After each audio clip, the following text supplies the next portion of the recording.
Assalamualaikum warahmatullahi wabarakatuh. Alhamdulillahirabbil alamin wassalatu wassalamu ala asyrofil anbiya'i wal mursalin sayyidina wa maulana Muhammadin wa ala alihi wa sahbihi wa ashabihi ajma'in. Amma ba'du, yang saya hormati para Bapak dan Ibu wali santri, yang saya hormati jajaran para asatidul asatidah, adik-adik santri dan santri putra dan putri semuanya yang saya cintai dan saya hormati. Puji syukur alhamdulillah pada siang hari ini atas izin Allah kita dapat melaksanakan kegiatan rutinitas kita, yaitu dengan kita melakukan pengajian rutin bulanan. Setiap bulan diadakan setiap hari minggu kedua di setiap bulan. Ini diadakan sejak berdirinya pesantren ini. Pesantren ini berdiri tahun 1988 pesantren ini didirikan, dan sejak awal pesantren ini berdiri, kegiatannya adalah setiap minggu kedua, yaitu diadakan kajian kitab. Zaman masih ada pengasuh itu, kajian kitab kuning, dan sekaligus jumpa dengan wali santri berkumpul untuk bisa berjumpa dengan anak-anaknya. Para ibu, para bapak yang dimuliakan, singkat saja, saya tidak akan panjang lebar karena sudah jam 11 lewat. Sekali lagi saya katakan bahwa ada beberapa pesan di dalam Al-Quran tentang menjaga anak-anak kita. Kita ini juga kan semuanya anak, dan kita pasti punya orang tua. Anak-anak kita itu adalah investasi. Investasi itu tabungan masa depan. Karena setiap anak itu merupakan kebanggaan setiap orang tua. Orang tua punya anak itu pasti dibela. Jangankan benernya anak, salahnya anak aja pasti dibela. Jangankan anak bener, anak salah pasti dibela. Itu orang tua. Makanya Rasulullah Muhammad SAW itu disebut dengan alladzina yattabi'una rasulan nabiyyal ummi. Nabi Muhammad itu disebut dengan nabi yang ummi. Nabi ummi adalah seorang nabi yang pertama. Nabi ummi adalah seorang nabi yang tidak bisa membaca dan menulis. Ciri Nabi Muhammad itu gak bisa membaca dan gak bisa menulis. Itu cirinya. Ciri Nabi akhir zaman itu tidak bisa membaca dan tidak bisa menulis. Cirinya alladzina yattabi'una rasulan nabiyyal ummi. Dan itu sudah dijelaskan di dalam kitab Taurat dan kitab Injil, bahwa nanti akan datang seorang nabi di akhir zaman yang punya ciri. Cirinya yaitu tidak bisa membaca dan tidak bisa menulis. Apakah nabinya bodoh, nggak bisa baca? Bukan. Tidak bisa dan tidak mampu membaca menulis, karena Allah punya mau. Rasulullah Muhammad adalah seorang nabi yang akan diberikan mukjizat terbesar, yaitu Al-Quran. Kalau Al-Qurannya turun kepada nabi yang bisa membaca dan bisa menulis, maka muncul keraguan. Jangan-jangan Al-Quran bukan kalamnya Allah, tapi bikinan nabi.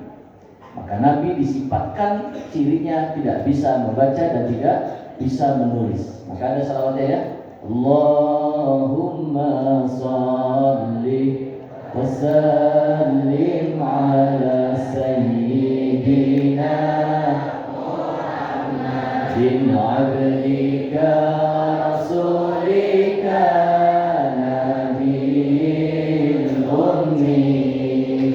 wa ala wa sahbihi. Maka Nabi Muhammad itu Nabi Ummi. Ummi makna pertama tidak bisa membaca, tidak bisa menulis. Maka ketika Jibril datang di Gua Hira, Iqra ya Muhammad, Nabi berkata, ma ana biqari, saya tidak bisa baca. Lalu Al-Quran dimasukkan, ditanamkan ke dalam dada Rasulullah Muhammad sallallahu alaihi wasallam. Maka satu ketika Rasulullah Muhammad sallallahu alaihi wasallam pernah duduk dengan para sahabat. Begitu duduk, Nabi hanya menggaris, tulis nggak bisa, tapi hanya menggaris, garis seret persegi, plus lah kalau zaman sekarang gambar plus, satu garis. Sahabat bertanya, itu apa yang kau gambar ya Rasul? Rasul menjawab, ini segi 4 ya, plus ya. Nah, ini kata Nabi adalah gambaran wanita yang menjadi ahli surga. Siapa saja ya Rasul? 1, Khadijah istriku. 2, Fatimah putriku tercinta. 3, Asiyah binti Mujahid. 4, Maryam binti Imran. Itu bukti bahwa Nabi gak bisa menulis dan tidak bisa membaca, hanya bisa menulis. Paham ya? Nabi gak bisa membaca dan tidak bisa menulis. Paham tuh alasannya? Karena Allah punya mau Nabi diberikan wahyu dan mukjizat terbesar, yaitu Al-Quran. Kalau Al-Qurannya turun Nabi bisa baca, maka pasti orang ragu. Makna ummi yang kedua, cinta kasih sayang Rasulullah Muhammad terhadap umatnya. Perhatikan, cinta kasih sayang Rasulullah Muhammad terhadap umatnya mengalahkan cinta kasih sayang seorang ibu kepada anaknya. Cinta dan kasih sayang Rasulullah Muhammad terhadap umatnya, kita ini mudah-mudahan termasuk umatnya, amin. Itu mengalahkan cinta kasih sayang Rasulullah Muhammad, cinta kasih sayang seorang ibu kepada anaknya. Ibu itu, ummi, ibu itu sayangnya luar biasa kepada anak. Betul apa betul? Gak ada ibu yang gak sayang. Seorang ibu rela hamil 9 bulan 10 hari, berat apa ente? Berat. Mengandung, melahirkan, menyusui, mengandung lagi, melahirkan lagi, menyusui. Maka lagunya begitu ya, ibu kaulah wanita yang mulia, derajatmu 3 tingkat dibanding ya kau mengandung, melahirkan, menyusui, mengandung lagi, melahirkan lagi, menyusui lagi. Apa ibu menyesal mengandung anaknya? Saya tanya, Bu, menyesal nggak, Bu? Enggak. Malah mengandung lagi, punya adik lagi. Padahal ketika hamil itu wahnan ala wahnin. Betul ya, Bu ya? Kesusahan di atas kesusahan, kesulitan di atas kesulitan, dari mulai ngidam, hoe-hoe, nggak doyan makan apa-apa, makan ini muntah, pengennya minta bakso kojek yang gede segede kepala bayi. Tengah malam ngidam, Masya Allah. Tambah besar hamilnya, tambah besar sampai 9 bulan, nggak bisa mengurep, miring susah, di dalam perut nonjok anaknya, nendang, apalagi saya Bu 2, Bu, saya kembar, Bu. Bayangkan ibu saya ketika saya hamil di dalam kandungan ibu saya, Masya Allah. Maka saya Abdul Wahab, kakak saya Abdul Wahid. Kakak saya Abdul Wahid kembar, karena kakak saya lahir duluan. Waktu dalam perut saya tendang dia duluan keluar tuh. Maka dia kakaknya, saya adiknya. Berat wahnan ala wahnin, bersusah payah demi siapa? Demi anak tercinta. Perhatikan. Ibu rela bertaruh nyawa. Ibu rela bertaruh nyawa demi anaknya, melahirkan, pertaruhannya hidup dan mati. Waktu melahirkan kalian, ibumu itu pertaruhannya hidup dan mati, rela meneteskan darah, mengorbankan nyawa demi kamu. Dengar tak? Begitu lahir menyusui, berapa bulan nyusuinya? 9 tahun. Habis kamu gigitin 9 tahun. 2 tahun menurut Quran. Wal walidatu yurdi'na auladahunna haulaini kamilaini liman arada an yutima radha'ah. Kalau pengen anaknya sempurna, otaknya cerdas, susuin pakai susu maknya, jangan susu sapi, nyeruduk mulu. Baru 2 bulan, 3 bulan berhenti susunya, ganti susu sapi. 2 tahun menurut Quran. Menyusui, mengasuh, coba kayak apa? Ditimbang-timbang seorang ibu rela sakit, yang penting anaknya sehat. Betul-betul. Seorang ibu rela menjadi apa saja demi anaknya. Biar ibu banting tulang, kerja susah payah, pertaruhannya nyawa demi anaknya. Perhatikan ya. Perhatikan. Hamil, menyusui, mengasuh, merawat. Tidak ada seorang ibu yang marah ketika dikencingin anaknya. Betul Bu? Masya Allah. Lagi diayun dulu kan saya kecil. Rahma yang sekarang sudah umur. Itu dulu ketika kecil, saya ngayun di bawahnya, saya tiduran, katanya pipis. Kepala saya jujur. Kalau bapak-bapak pipis anaknya marah, mama enggak. Yang mau nyebokin kamu waktu kecil siapa? Ibu, bapak mana mau. Makanya ibu kalau nyebokin anaknya beda. Kalau anaknya saya lagi sarapan pagi-pagi, ayah saya marah-marah, orang biaya di sarapan udah sana kamar mandi. Ayah cebok. Dan kalau nyebokin anaknya saya tarik, kakinya suruh mentang kaki. Semprot pakai selam. Nah itu bapak-bapak. Kalau ibu-ibu enggak, lagi sarapan, belum selesai, anaknya minta cebok, dicebokin. Kadang-kadang kami cebokin anaknya nggak cuci tangan lagi langsung makan. Coba. Berarti ibu itu luar biasa. Ibu. Maka sampai Rasulullah Muhammad bersabda, tidak akan seseorang itu mendapatkan ridho dari Allah kecuali mendapatkan ridho dari orang tuanya, terutama ridho dari ibunya. Saya bikin judul dulu di TV Batu, di Janama Indonesia itu, Ibu engkaulah pintu surga. Ya, Ibu engkaulah pintu surga. Lihat, segitu hebat dan dahsyatnya kasih sayang seorang ibu yang ikhlas. Bahkan yang terdahsyat itu, seorang ibu perhatikan, terdahsyat kasih sayang terhadap anaknya bukan hanya ketika hidup di dunia. Sayangnya seorang ibu bukan hanya ketika hidup di dunia, sampai ke negara akhirat. Cinta kasih sayang seorang ibu kepada anaknya tidak akan terputus. Emang ada ustaz dalilnya? Quran yang bicara.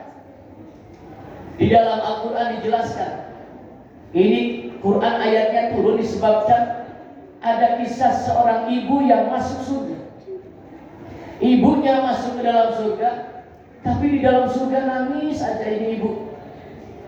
Allah tanya, "Mak, apa engkau tidak bahagia hidup di surga ini?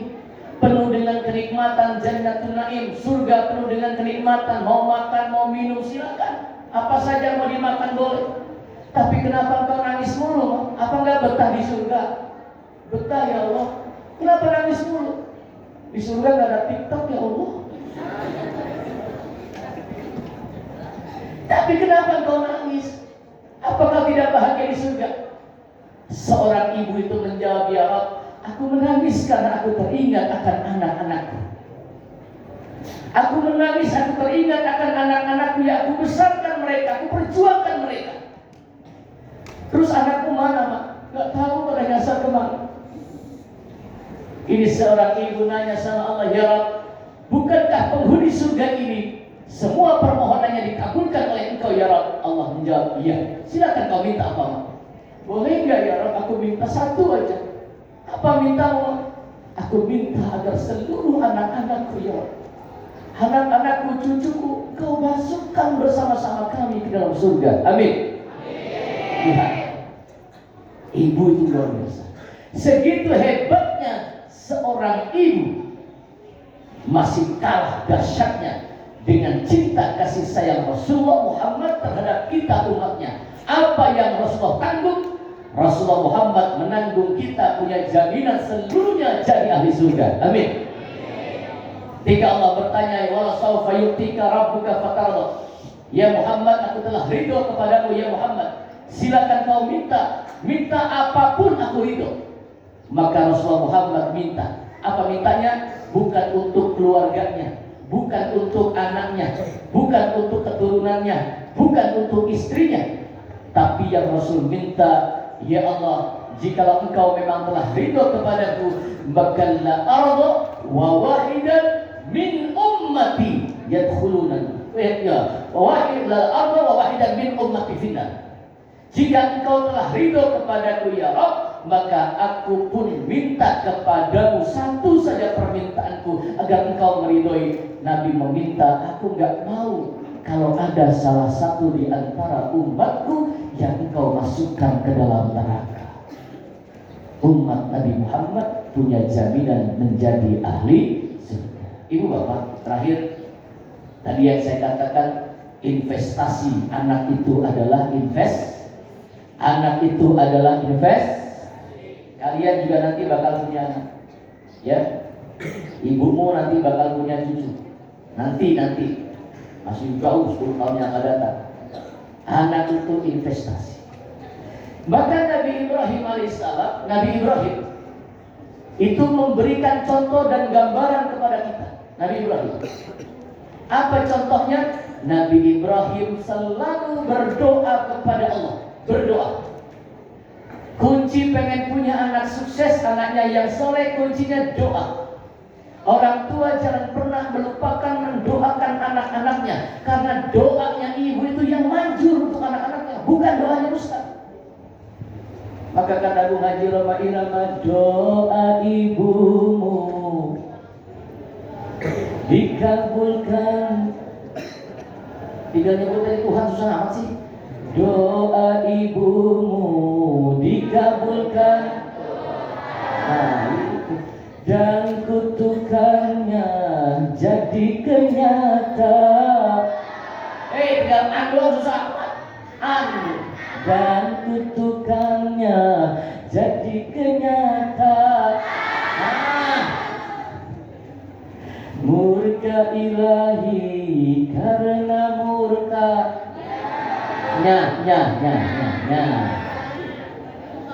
Ridho ilahi karena ridho.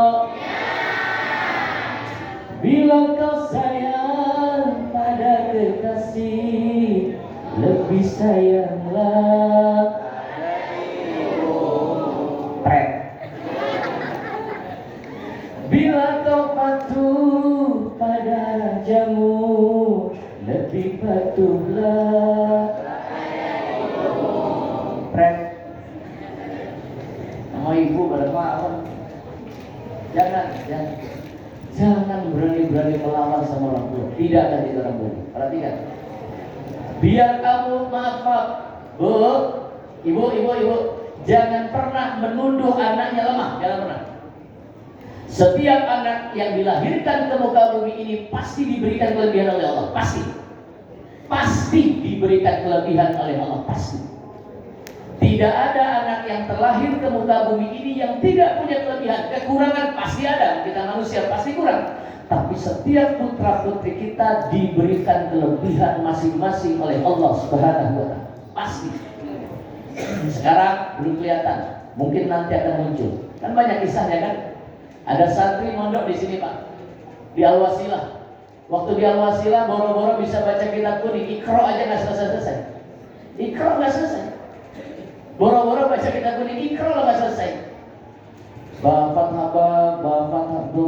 babu, nggak selesai. Begitu lulus dari Al-Wasilah, rupanya orang tuanya ridho, gurunya ridho, masuk salah satu universitas. Suruh lomba baca kitab kuning, kok bisa juara satu? Dari mana logikanya? Coba. Lah kok bisa lancar bahasanya? Maka kul innamal ilmu indallah. Ilmu itu dari sisi Allah. Suksesnya orang, manfaatnya ilmu atau tidak, bergantung ridhonya orang tua dan ridhonya guru-guru kita. Maka sama guru hormat. Hormat itu bukan berarti begini. Bukan. Hormat itu bicara yang baik, cukup menundukkan, bicara yang sopan, itu hormat. Sama orang tua, cium tangan sama orang tua harus lebih kasih sayang.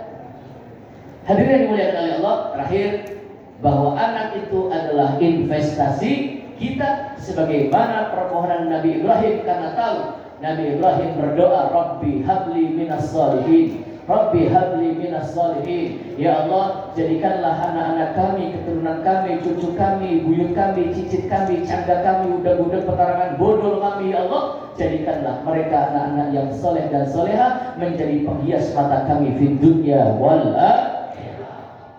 Karena Nabi Ibrahim memberikan pengajaran kepada kita bahwa harta sebanyak apapun pasti ditinggal kalau kita mati. Betul nggak? Hartanya diwaris. Kalau nggak ada ilmunya, anaknya berebut warisan. Bahkan ada banyak gara-gara rebutan warisan, anak sama anak pada berantem ke pengadilan. Betul apa betul? Nabi Ibrahim tahu bahwa harta akan ditinggal, semua akan ditinggal. Tapi Nabi Ibrahim minta investasi kepada Allah. Aku minta ya Rabb agar anak kami, istri kami, keturunan kami, cucu kami, buyut kami Kau jadikan sebagai anak keturunan yang soleh. Karena hanya anak yang soleh yang melakukan amalan-amalan yang soleh yang dilakukan oleh orang tuanya, itu yang mampu menyambungkan kita dengan Allah Subhanahu wa ta'ala. Insya Allah di anak-anak kita yang hidup di pesantren, gak main TikTok, gak main IG, gak main WhatsApp, gak main game online, apalagi main judi online. Enggak ya? Nah, insya Allah yang begini nih, mereka makan antri, apalagi mandi antri, ya? Oh ya, jajan antri, semuanya antri. Tapi nggak tahu di saya, nggak tahu di antara kalian putra putrinya nggak tahu. Saya lihat insya Allah semua jadi orang besar, amin. Tidak tahu yang makannya antri, yang disiplin itu besok, waduh, masya Allah, jadi orang luar biasa.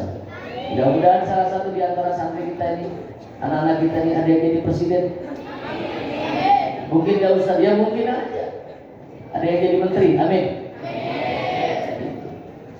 Insya Allah anak merupakan penghias mata kita dunia dan akhirat, dan anak-anak yang saleh mampu menyambungkan kita dari dunia sampai akhirat. Maka ibu bapak hadirin, banggalah anak-anak kita, putra putri kita hidup di pesantren, karena dari sekian banyak anak-anak ini, dari jutaan anak-anak di Jakarta, anak ibu bapak adalah anak yang dipilih oleh Allah untuk tinggal di pesantren. Insya Allah Allah jadikan sebagai anak yang soleh dan solehah, amin.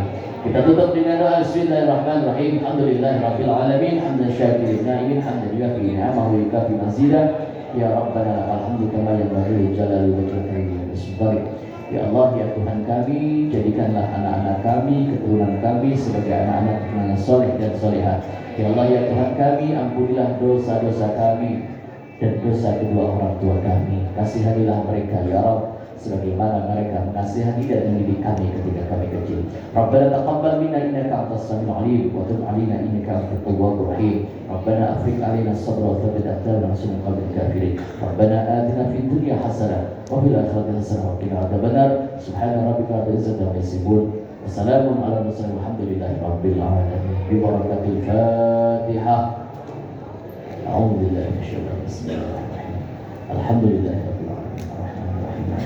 Iyyaka na'budu wa nasta'in. Ihdinas siratal mustaqim, siratal ladzina an'amta 'alaihim. Terima kasih. Assalamualaikum warahmatullahi wabarakatuh. Ya, lagu bunyi. Alamati ana salih.